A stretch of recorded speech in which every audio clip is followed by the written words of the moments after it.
आज सर्वप्रथम हम महर्षि वाल्मीकि जी द्वारा रचित रामायण का स्वाध्याय करेंगे। फिर इसके पश्चात यजुर्वेद का स्वाध्याय करेंगे। फिर सत्यार्थ प्रकाश और सबसे अंत में आज वेद पाठ करेंगे। तो महर्षि वाल्मीकि जी द्वारा रचित जो वाल्मीकि रामायण है, इसका हम सभी अभी बाल कांड का स्वाध्याय कर रहे हैं। किस कांड का? बाल कांड का। और बाल कांड में चतुःसप्ततितमः सर्ग, 74वें सर्ग का स्वाध्याय चलेगा आज। पिछले सब सर्गों में सबसे पहले ये बताया गया, महाराज वशिष्ठ जी दशरथ जी के निवेदन पर, महाराज दशरथ जी के निवेदन पर उनके कुल के लोगों का नाम बताते हैं। तो उसमें बताते हैं कि सबसे पहले इस कुल में एक ब्रह्मा हुए। ब्रह्मा की उत्पत्ति का कोई ये नहीं था कि उनकी उत्पत्ति किससे हुआ। माने इसका मतलब है कि वो अमैथुनी सृष्टि के लोग थे, क्योंकि उसके माता पिता का नाम पता नहीं है। तो मैथुनी सृष्टि में ब्रह्मा हुए। फिर उस ब्रह्मा के जो पुत्र हुए उनका नाम था मरीचि। क्या नाम था? मरीचि। मरीचि के जो पुत्र हुए उनका नाम था कश्यप। क्या नाम था? कश्यप। और कश्यप के पुत्र का नाम था विवस्वान। कश्यप के पुत्र का नाम क्या था? विवस्वान। और विवस्वान के जो बेटे हुए उनका नाम था वैवस्वत मनु। वैवस्वत मनु के बारे में कहा जाता है कि सर्वप्रथम पृथ्वी का राजा वही हुए। उन्हें राजा वाली परंपरा कब से चली? मनु से, वैवस्वत मनु से। फिर वैवस्वत मनु के जो पुत्र हुए उनका नाम था इक्ष्वाकु। क्या नाम था? वशिष्ठ जी कहते हैं कि इक्ष्वाकु जी के पुत्र का नाम था कुक्षी। इक्ष्वाकु जी के पुत्र का क्या नाम था जी? कुक्षी। याद रखने वाली बात है। और कुक्षी के पुत्र का नाम था विकुक्षी। कुक्षी के पुत्र का क्या नाम था जी? विकुक्षी। और विकुक्षी जी के पुत्र का नाम था बाण। विकुक्षी जी के पुत्र का क्या नाम था? बाण। और बाण के पुत्र का नाम था अनरण्य। बाण के पुत्र का क्या नाम था? अनरण्य। और अनरण्य के जो पुत्र थे उनका नाम था पृथु। क्या नाम था? पृथु। पृथु जी के पुत्र का नाम था त्रिशंकु, जिनको विश्वामित्र जी सशरीर भेज दिए स्वर्ग, और वहाँ से इंद्र आदि देवता उसे ढकेल दिया, भाग यहाँ से। तो जब वो गिर रहे थे ऊपर से, तो इधर से विश्वामित्र जी बोले, नहीं वहीं रुको, यहाँ नहीं आना है, तुम्हारे लिए हम अलग से सब कुछ बनाते हैं, अलग से स्वर्ग की रचना करते हैं। तो ऊपर में ही लटका दिया वही त्रिशंकु। त्रिशंकु किनके पुत्र थे जी? पृथु के। किनके? फिर त्रिशंकु जी के जो बेटे हुए उनका नाम था धुंधुमार। क्या नाम था? धुंधुमार। धुंधुमार के पुत्र का नाम था युवनाश्व। धुंधुमार के पुत्र का नाम क्या था? युवनाश्व। युवनाश्व के पुत्र का नाम था मानधाता। युवनाश्व के पुत्र का नाम मानधाता। मानधाता के पुत्र का नाम था सुसंधि। मानधाता के पुत्र का नाम क्या था जी? सुसंधि। और सुसंधि जी के पुत्र का नाम था ध्रुव संधि। इनके एक भाई भी थे, माने सुसंधि जी के दो पुत्र थे, एक ध्रुव संधि और एक का नाम था प्रसेनजित। क्या नाम था? तो प्रसेनजित का क्या हुआ वो तो इसमें नहीं बताया हुआ है, लेकिन ध्रुव संधि के एक पुत्र हुए उनका नाम था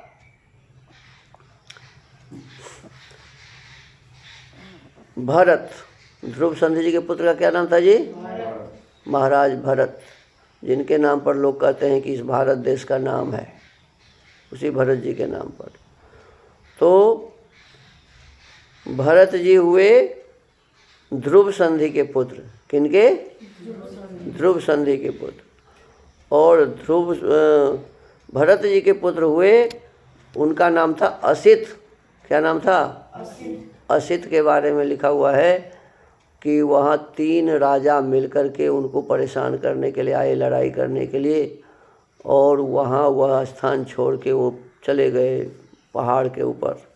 और वो 2 शादी किए हुए थे, 2 पत्नियाँ थी। तो उसमें एक पत्नी का नाम था कालिंदी। अब वहाँ तपस्या करते हुए असित जी मर गए। असित जी क्या हो गए जी? मर गए, उनका देहावसान हो गया। तो उनकी दोनों पत्नियां गर्भवती थी। जब उनका देहावसान हुआ तो दोनों पत्नियां गर्भवती थी। तो एक पत्नी जो कालिंदी थी, उनको विष खिला दी उनकी एक और दूसरी पत्नी। अब जब विष खिला दी तो वो गए वैद्य के पास। तो वैद्य ने कहा कोई बात नहीं, आपका जो बेटा जन्म लेगा वो इसके साथ ही जन्म लेगा, माने जहर के साथ। तो जो बेटा जन्म लिया असित और कालिंदी का, उस बेटा का नाम था सगर। क्या नाम था जी? सगर। क्या नाम था? हाँ। और सगर के बेटे का बेटा हुआ, उसका नाम था असमंज। फिर असमंज का पुत्र हुआ, उसका नाम था अंशुमान। अंशुमान के पुत्र का नाम था दिलीप। दिलीप के पुत्र का नाम था भगीरथ।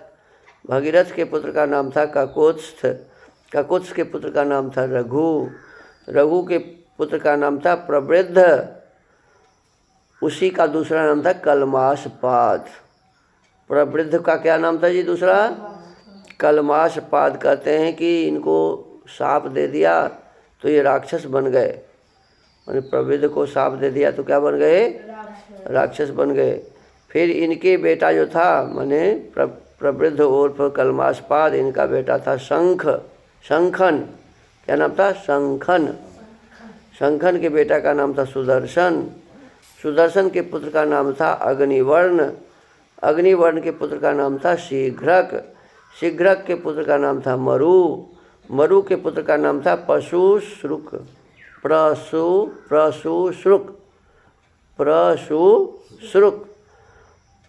प्रसूश्रुक के पुत्र का नाम था अम्बरीश। अम्बरीश का पुत्र हुआ नहुस, जो सांप बन गया। नहुस को सांप दे दिया तो क्या बन गया? सांप बन गया। नहुस के बेटे का नाम था ययाति। नहुस के पुत्र का क्या नाम था जी? ययाति। ययाति के पुत्र का नाम था नाभाग। नाभाग के पुत्र का नाम था अज। अज के पुत्र का नाम था दशरथ। दशरथ के हुए 4 पुत्र, इसमें बड़े का नाम था राम, उनसे छोटे का नाम था भरत। फिर एक भाई का नाम था लक्ष्मण और एक भाई का नाम था शत्रुघ्न। ये भगवान राम के खानदान का वर्णन था। किसके द्वारा किया गया? महाराज दशरथ के आदेश से, माने निवेदन पर, कुल गुरु वशिष्ठ जी ने ये बातें बताई। तो इसमें कुल होता है भगवान राम तक, ब्रह्मा से लेके भगवान राम तक 40 पीढ़ी। कितना? 40 पीढ़ी। अब बताओ, एक तो 400 वर्ष से कोई ज़्यादा जीता नहीं। वैसे आयु है मनुष्य का 100 वर्ष। यदि मान लो सब कोई को मान ले कि 400 वर्ष जिया, तो 4 चौका 16, 160 वर्ष, माने 160 माने कितना हो गया जी? माने 10,000, अच्छा 16,000 वर्ष। तो सृष्टि से आदि से लेके और माने कलयुग, ये 28वां जो चतुर्युगी है, इस चतुर्युगी का 28वां कलयुग चल रहा है। तो इतने दिनों में बस वो ये 40 ही पीढ़ी हुए क्या? हजार वर्ष भी सबका मान लो, 10 हजार वर्ष मान लो, 60 हजार वर्ष मान लो, तब भी सृष्टि से यहाँ तक की गिनती पूरी नहीं होती है। कितना लंबा लोग जिएगा? करोड़ वर्ष तो थोड़े कोई जीता है। लेकिन वो बताओ, ब्रह्मा से लेके यहाँ तक आज से 9 लाख वर्ष पहले राम जी यहाँ थे, तो तब तक मात्र 40 पीढ़ी का वर्णन इसमें आता है। ये सब विचार करने वाली बात है। और इसीलिए मैं निवेदन करता हूँ अपने विद्वानों से कि ये इनके कुल का वर्णन नहीं है। इसमें जो महान महान लोग हुए ना, कुल में सभी दादा थोड़े कहते हैं जी, लेकिन ये बड़ा कुल था, ब्रह्मा से चला हुआ था। तो ब्रह्मा से लेकर के राम तक जो मुख्य मुख्य लोग थे ना, मुख्य मुख्य राजा हुए ना, जिनकी प्रसिद्धि अधिक हुई, उन लोगों के नाम है। सारे राजाओं का नाम नहीं है। ये जो फलाना का पुत्र, फलाना फलाना का पुत्र, फलाना इसमें लिखा हुआ है, ये ठीक नहीं लगता। इस पर विचार करने की आवश्यकता है, विद्वानों को विचार करना चाहिए। फिर अब राजा जनक भी अपने परिवार का वर्णन करते हैं। ये तो और गजब का है। वहाँ तो 40 पीढ़ी था, ये 19 पीढ़ी में ही सब कुछ समाप्त कर देते हैं। कहते हैं कि मेरे परिवार में एक राजा हुए, उनका नाम था निमि। क्या नाम था? निमि। निमि राजा के पुत्र हुए मिथि। मिथि के पुत्र हुए जनक। अब देखो, जनक तो इनके परिवार में तीसरा ही नाम लिखा हुआ है। और कहते हैं कि जनक के बाद जो भी राजा हुए, सब के नाम के आगे क्या लगता था? जनक। जनक के बाद जो भी राजा हुए, उनके नाम के आगे क्या लगता था? जनक। तो इसके पश्चात जनक के पुत्र जो हुए, उनका नाम था उदावसु। क्या नाम था? उदावसु के पुत्र का नाम था नंदीवर्धन। नंदीवर्धन के पुत्र का नाम था सुकेतु। सुकेतु के पुत्र का नाम था देवरात, जिनके यहाँ शिव जी का धनुष देवताओं के द्वारा दिया गया था, रखा हुआ था। देवरात के पुत्र हुए, जिनको कहते हैं, देवरात के जो पुत्र हुए उनका नाम था बृहद्रथ। बृहद्रथ। बृहद्रथ के पुत्र हुए महावीर। महावीर के पुत्र हुए सुधृत। सुधृत के पुत्र हुए धृष्टकेतु। धृष्टकेतु के पुत्र हर्यश्व। हर्यश्व के पुत्र मरु। मरु के पुत्र प्रतिंधक। प्रतिंधक के पुत्र कीर्तिरात। कीर्तिरात के पुत्र महारोमा। महारोमा के पुत्र स्वर्णरोमा। स्वर्णरोमा के पुत्र हर्षरोमा। और हर्षरोमा के 2 बेटे हुए, जिसमें बड़ा जो है उसका नाम था शीरध्वज। उन्हीं को कहते हैं जनक। सीता जी के पिताजी का क्या नाम था जी?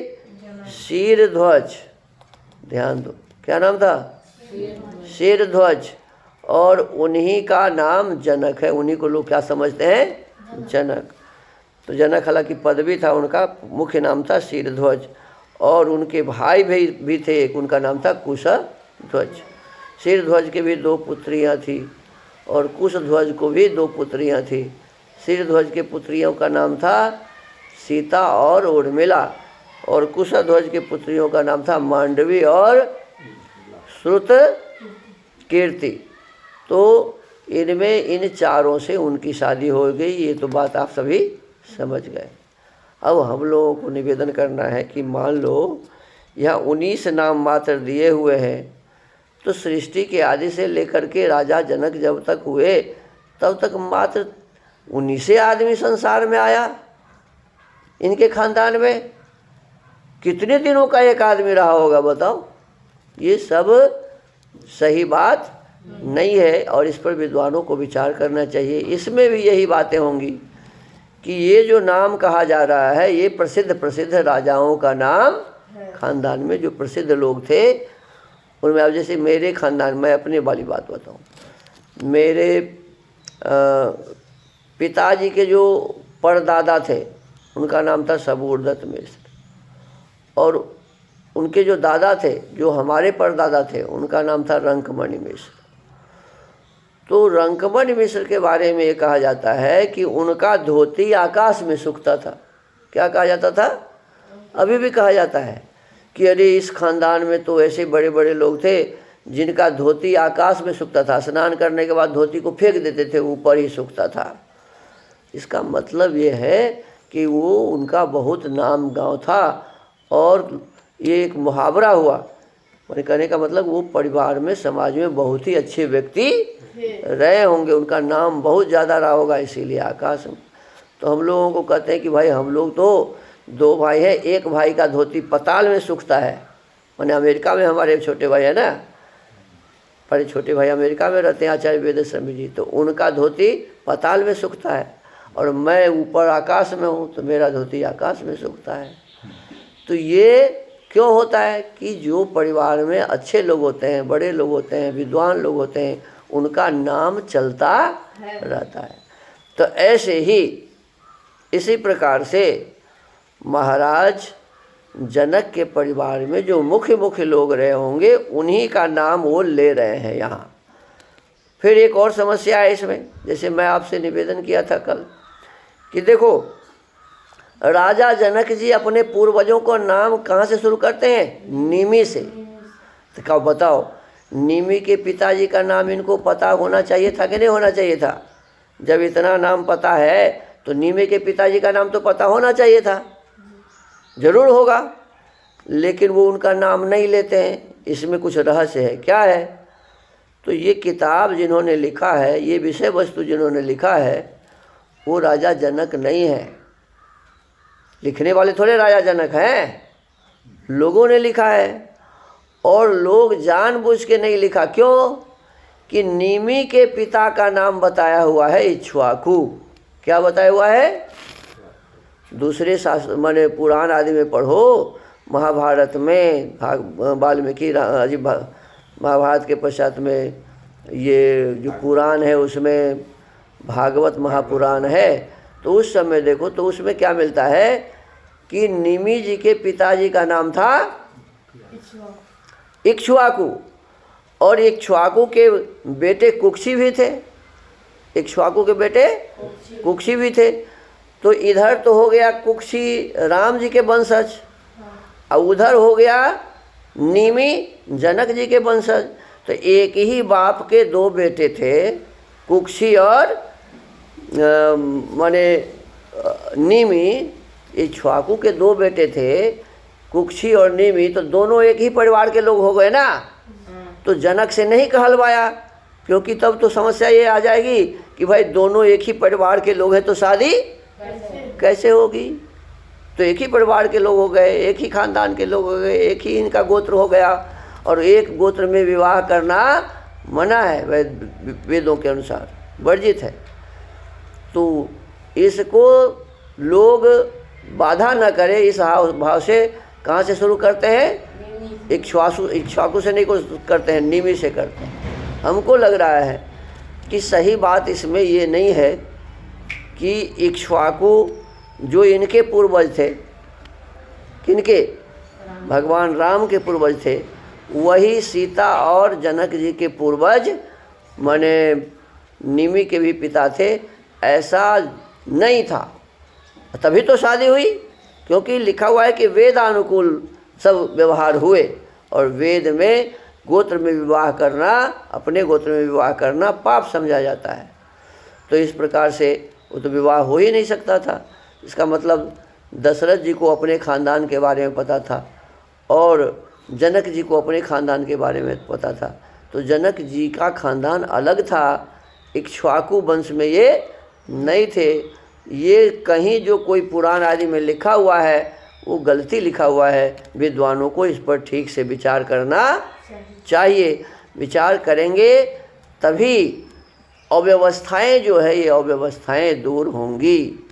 और मैं निवेदन किया था कि ये सब का कारण क्या है, तो मूल कारण ये है कि लोग समझते हैं कि पहले एक ही व्यक्ति का इस संसार में जन्म हुआ, ब्रह्मा का, या फिर कहते हैं मनु और शतरूपा का, और मनु और शतरूपे के पाके ही सभी बच्चे थे, तो सब भाई भाई में ही शादी होता था। ये गलत बातें हैं, ये सही बातें नहीं हैं। फिर मुसलमान लोग कहते हैं कि आदम और हव्वा ये 2 का पहले जन्म हुआ, उसी से सब हुआ। ईसाई लोग कहते हैं कि आदम और ईव से सब हुआ। हमको लगता है जब विदेशियों ने हम पर आक्रमण किया तो हमारे पुराने इतिहास को समाप्त करके ये गलत इतिहास से चला दिया, और इसमें गलत बातें उन लोगों ने घुसवा दिया, और इस प्रकार से हमारे ग्रंथों को बदनाम कर दिया। प्रक्षिप्त बातें हैं ये सभी। असली बात ये है कि भगवान राम का खानदान अलग था और जनक जी का, सीता का खानदान अलग था, और एक माता पिता के पुत्र नहीं थे, पुत्री नहीं थे। इस हिसाब से हमें विचार करके और फिर अपने इतिहास को लोगों के सामने रखना चाहिए, तभी ये कलंक दूर होगा, अन्यथा नहीं। और सृष्टि के आदि में महर्षि दयानंद सरस्वती जी लिखते हैं खोजबीन के बाद कि एक नहीं हजारों के संख्या में अमैथुनी सृष्टि में लोग आए थे, हजारों के संख्या में। तो 1000 की संख्या में आए थे तभी ना सबका गोत्र अलग अलग होगा, और जो अमैथुनी सृष्टि में आए थे उन्हीं से ये सृष्टि आगे चली थी। तो हमको आपको इस हिसाब से विचार करना चाहिए। ये एक खानदान नहीं था, और लोग जो इस प्रकार से बताते हैं कि इक्ष्वाकु के ही पुत्र कुक्षी थे, इक्ष्वाकु के ही पुत्र निमि थे, और फिर एक ही खानदान में विवाह हुआ, ये बातें ठीक नहीं है। हमको समझदारी से इस पर विचार करना चाहिए। अब आइए, आज का हमारा ये 74वां सर्ग कल प्रारंभ हुआ था। हम यहाँ तक पठन पाठन कर लिए थे कि अब विश्वामित्र जी तो चले गए अपने आश्रम हिमालय में, और महाराज जनक जी अपने पुत्री आदि को विदाई दे करके चले गए अपने घर, और महाराज दशरथ महर्षि वशिष्ठ के साथ अब बच्चों को लेकर के, पुत्र और पुत्र वधुओं को लेकर के अयोध्या के लिए चले। मिथिला नगर के भीतर अपने महल में लौटाए। उधर अयोध्या नरेश राजा दशरथ भी संपूर्ण महर्षियों को आगे करके अपने महात्मा पुत्रों, सैनिकों तथा सेवकों के साथ अपनी राजधानी की ओर प्रस्थित हुए। गच्छन्तं तु नरव्याघ्रं सरसि संघं सराघवं घोरास्तु पक्षिणो वाचो व्याहरन्ति समन्ततः भौमाश्चैव मृगाः सर्वे गच्छन्ति स्म प्रदक्षिणम्। उस समय ऋषि समूह तथा श्री रामचंद्र जी के साथ यात्रा करते हुए पुरुष सिंह महाराज दशरथ के चारों ओर भयंकर बोली बोलने वाली पक्षी चहचहाने लगे, और भूमि पर विचरने वाले समस्त मेघ उन्हें दाहिने रखकर जाने लगे। तान् दृष्ट्वा राजशार्दूलो वसिष्ठं पर्यपृच्छत असौम्याः पक्षिणो घोरा मृगाश्चापि प्रदक्षिणाः किमिदं हृदयोत्कल्पी मनो मम विषीदति। उन सबको देखकर राज सिंह दशरथ ने वशिष्ठ जी से पूछा, मुनिवर, एक ओर तो ये भयंकर पक्षी घोर शब्द कर रहे हैं, और दूसरी ओर ये मृग हमें दाहिनी ओर करके जा रहे हैं। यह अशुभ और शुभ दो प्रकार का शकुन कैसा? यह मेरे हृदय को कंपित किए देता है। मेरा मन विषाद में डूबा जाता है। राज्यो दशरथस्य तच्छ्रुत्वा वाक्यं महान् ऋषिः उवाच मधुरां वाणीं श्रूयतामस्य यत्फलम् उपस्थितं भयं घोरं दिव्यं पक्षिमुखाच्युतं मृगाः प्रशमयन्ति ते संतापस्त्यज्यतामयम्। राजा दशरथ का यह वचन सुनकर महर्षि वशिष्ठ ने मधुर वाणी में कहा, राजन, इस शकुन का जो फल है उसे सुनिए। आकाश में पक्षियों के मुख से जो बात निकल रही है वह बताती है कि इस समय कोई घोर भयंकर भय उपस्थित होने वाला है। ऊपर जो चिड़िया चहचहा रही थी, चिल्ला रही थी, तो कहा कि ये कोई घोर भयंकर समय आने वाला है, परंतु हमें दाहिने रखकर जाने वाले ये मृग उस भय के शांत हो जाने की सूचना देते हैं। माने कोई दाहिना तरफ है और बायां से कोई पशु आदि निकलते हैं तो कहते हैं, जंगली पशु, तो कहते हैं कि शकुन है, अर्थात हमारा कुछ बिगड़ने वाला नहीं है। दाहिने रखकर जाने वाले ये मृग उस भय के शांत हो जाने की सूचना दे रहे हैं, इसलिए आप यह चिंता छोड़िए।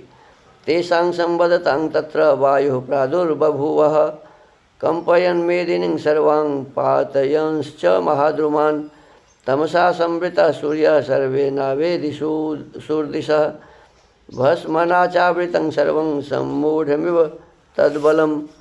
इन लोगों में इस प्रकार बातें हो रही थी कि वहाँ बड़े जोरों की आंधी उठी, वह सारी पृथ्वी को कपाती हुई बड़े बड़े वृक्षों को धराशायी करने लगी। सूर्य अंधकार से आच्छन्न हो गए, किसी को दिशाओं का भान न रहा। धूल से ढक जाने के कारण वह सारी सेना मूर्छित सी हो गई। अभी भी बहुत सारे आते हैं ना ऐसे, बहुत जोर से। रात भी आंधी यहाँ आई हुई थी ना, तो छोटी आंधी थी, लेकिन जब बड़े आंधी आते हैं तो बहुत सारे वृक्ष उखड़ जाते हैं, लोग परेशान हो जाते हैं। ऐसा तो होता है ना। मालूम पड़ता है कि रात हो गया, दिन में ही क्या होता रहता है, रात हो गया। वशिष्ठ ऋषयश्चान्ये राजा च ससुतस्तदा ससंज्ञायैव तत्रासन सर्वमन्य द्विचेतनम तस्मिंस्तमसि घोरे तो भस्मच्छन्नेव साचमो। उस समय केवल वशिष्ठ मुनि अन्यान्य ऋषियों तथा पुत्रों सहित राजा दशरथ को ही चेत रह गया था। शेष सभी लोग अचेत हो गए थे। उस घोर अंधकार में राजा की वह सेना धूल से आच्छादित सी हो गई। और जो क्या कहते हैं कि सब मूर्छित हो गया, ऐसे होता है थोड़े। देखा राजा दशरथ ही अपने पुत्रों सहित ठीक थे, माने उनको चेतनता थी, सब अचेतन हो गए। ऋषि मुनि ठीक थे।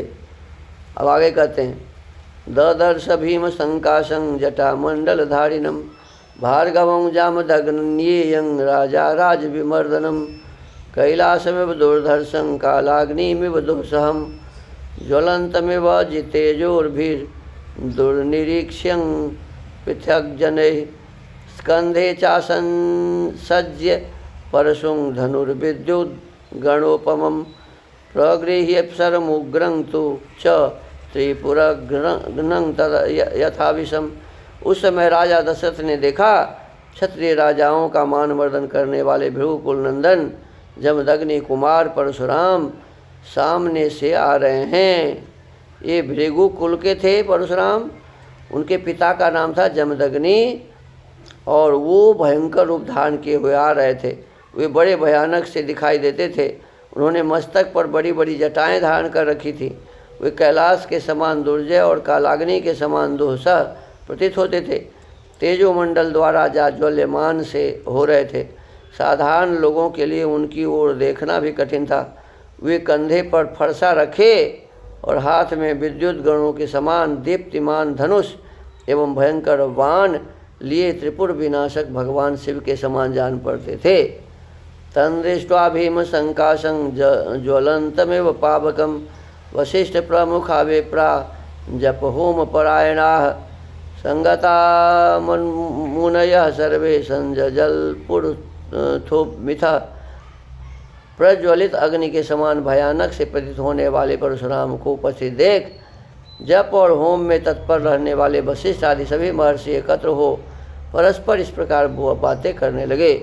क्या अपने पिता के वश कच्चित पितृवधा महर्षि छत्रं नोत्सादयिष्यति पूर्वं छत्रवधं कृत्वा गतमन्युर्गतज्वरः छत्रज्योत्सादनं भूयो न खल्वस्य चिकीर्षितम्। क्या अपने पिता के वध से अमर्ष के वशीभूत हो ये क्षत्रियों का संहार नहीं कर डालेंगे? पूर्व काल में क्षत्रियों का वध करके इन्होंने अपना क्रोध उतार लिया है। अब इनकी बदला लेने की चिंता दूर हो चुकी है, अतः फिर क्षत्रियों का संहार करना इनके लिए अभिष्ट नहीं है, यह निश्चयपूर्वक कहा जा सकता है। ऋषि मुनियों ने कहा कि नहीं, हम लोगों को मारने के लिए नहीं आते हैं। एवं मुक्त्वार्घ्यमादाय भार्गवं भीम दर्शनम ऋषियो राम रामेति मधुरं वाक्यमब्रुवन्। ऐसा कहकर ऋषियों ने भयंकर दिखाई देने वाले भृगुनंदन परशुराम को अर्घ्य लेकर दिया और राम राम कहकर उनसे मधुर वाणी में बातचीत की। प्रतिगृह्य तु तां पूजा मृषि दत्तां प्रतापवान रामं दाशरथिं रामो जामदग्न्योऽभ्यभाषत। ऋषियों की दी हुई उस पूजा को स्वीकार करके प्रतापी जमदग्नि पुत्र परशुराम ने दशरथ नंदन श्री राम से इस प्रकार कहा। अब देखो, ये भगवान राम से बातचीत करने के लिए आए हैं। कौन? परशुराम जी। और परशुराम जी जो आए तो उसके आने का जो लिखा हुआ है कि बहुत मैंने बहुत ज़ोर से आंधी उठी, बहुत उखड़ गए वृक्ष, अव्यवस्थाएँ हुई और उसमें वो आए। अब वो थोड़े लाए थे उनको अपने साथ, और इनको देख करके सब डर गए कि कहीं हम लोगों को ये मार न दे, क्योंकि भविष्य में बहुत सारे क्षत्रियों को मार दिए हुए थे वो परशुराम जी। लेकिन बाद में देखा कि वो केवल राम जी से बात कर रहे हैं। किनसे? और राम जी से बातचीत क्या हुई अब कल बताएंगे। तो आज के इस वाल्मीकि रामायण के स्वाध्याय के क्रम को यहीं विराम देते हैं। आप सबसे निवेदन है कि आप इसे अधिक से अधिक सुने, इसको लोगों तक भेजें, इसे लाइक करें। अधिक से अधिक लोगों को सच्चाई पता होनी चाहिए कि वाल्मीकि रामायण क्या कहता है। और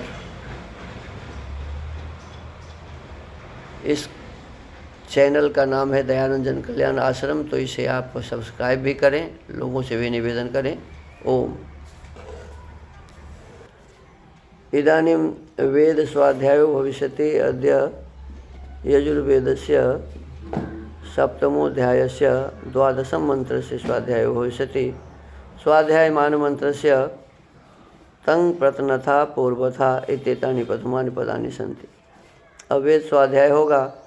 आज यजुर्वेद के 7वें अध्याय के 12वें मंत्र का स्वाध्याय किया जाएगा। स्वाध्याय किए जाने वाले मंत्र के तं प्रतनथा पूर्वथा ये प्रारंभिक पद हैं।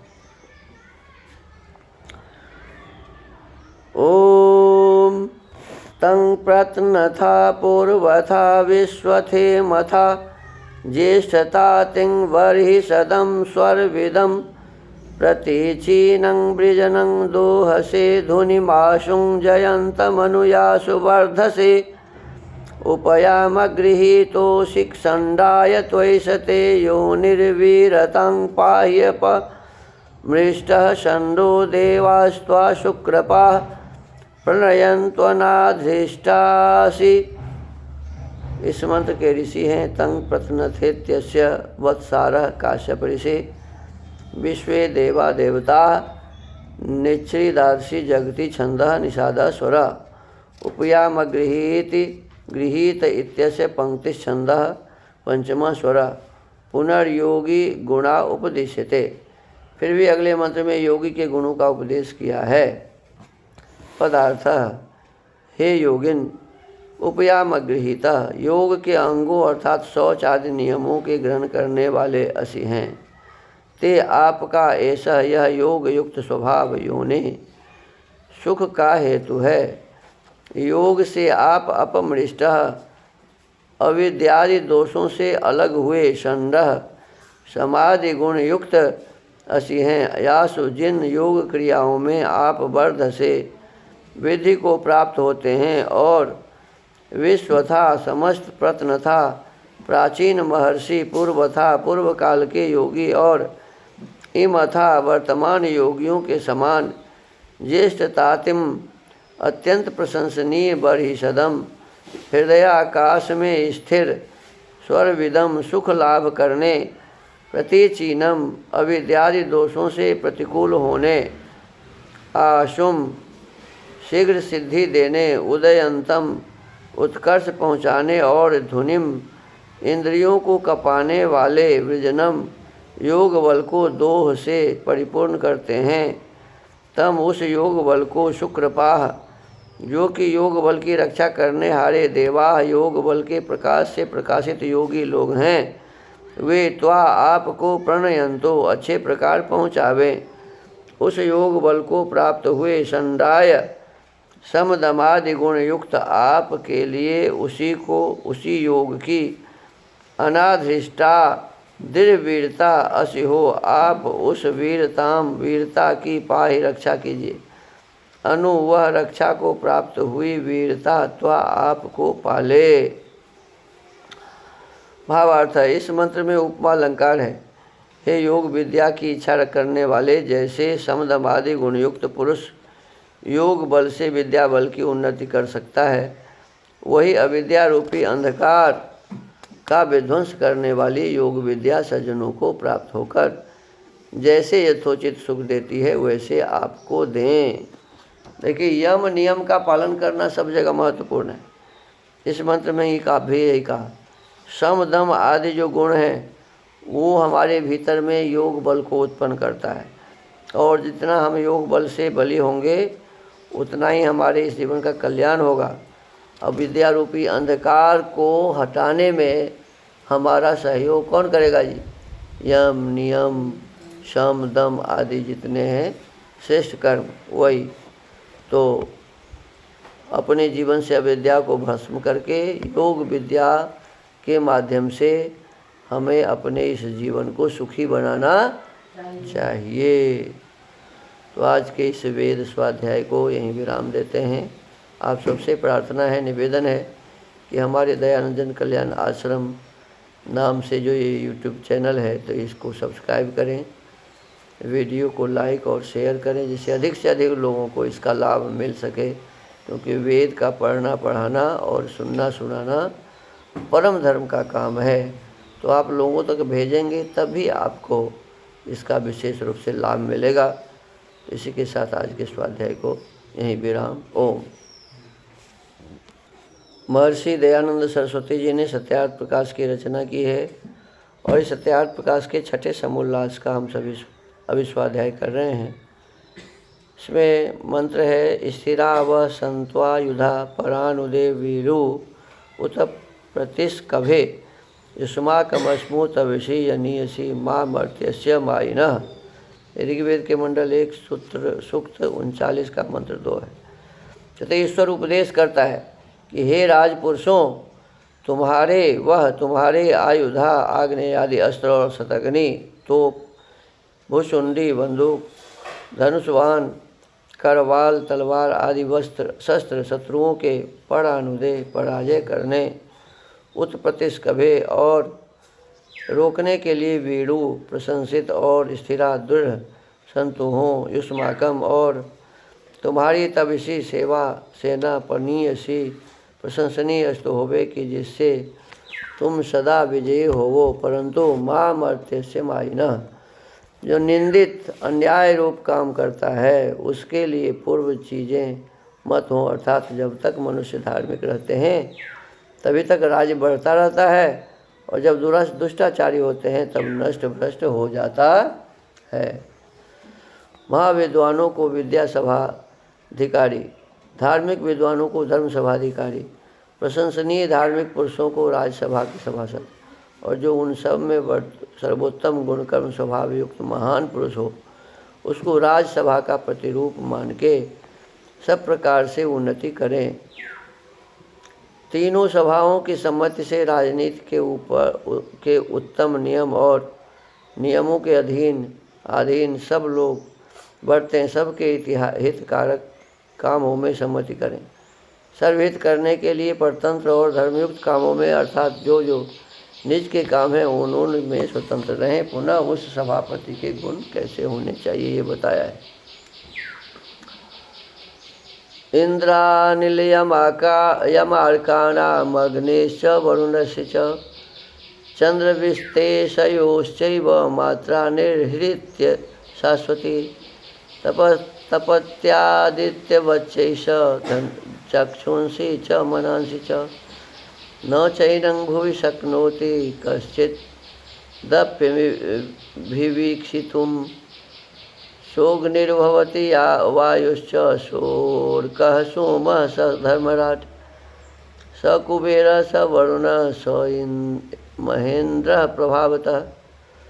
यह सभेश राजा इंद्र अर्थात विद्युत के समान शीघ्र ऐश्वर्य करता, वायु के समान सबके प्राणवत प्रिय और हृदय की बात जानने हारा, यम पक्षपात रहित न्यायाधीश के समान बरतने वाला, सूर्य के समान न्याय धर्म विद्या का प्रकाशक, अंधकार अर्थात अविद्या अन्याय का निरोधक, ऋषि के समान दुष्टों को भस्म करने हारा, वरुण अर्थात बांधने वाले के सदित दुष्टों को अनेक प्रकार से बांधने वाला, चंद्र के तुल्य श्रेष्ठ पुरुषों को आनंददाता,